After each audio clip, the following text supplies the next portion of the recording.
Kazi za msingi zinazoagizwa sasa hivi ni vifaa. Kwa asilimia kubwa vifaa kwenye jengo la abiria terminal vimeletwa, isipokuwa magari ya zimamoto, na tunaamini yako njiani. Baada ya miezi 6 hivi magari hayo yatakuwa yamefika. Hilo la kwanza. La pili, jambo ambalo ni muhimu tukalizingatia, TAA na TCA pamoja na TANROADS, sababu TCA ni regulator, TAA ndo anaendesha, TANROADS hapa ni mjenzi.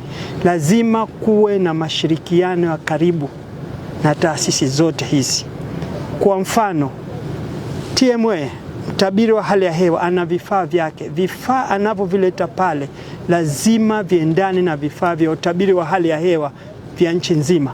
Kwa vile kabla mkandarasi hajanunua vifaa hivyo, tumconsult mtu wa TMA na tuhakikishe vifaa vinavyokuja vinaendana na specification au viwango alivyovitoa mtu wa TMA, mtu wa utabiri wa hali ya hewa. Immigration nao na miundombinu mingi ya kisasa ambayo wanaweka katika kuangalia watu wanaoingia na wanaotoka.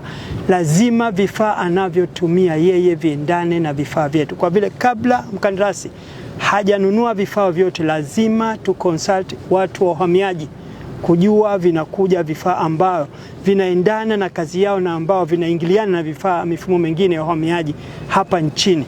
Ni muhimu mifumo yote hii kuingiliana.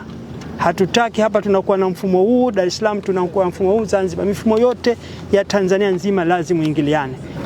Na tunatamani litakapomalizika jengo la abiria hili mwezi wa 5, uwanja wa ndege huu uweze kufanya kazi kwa 100%.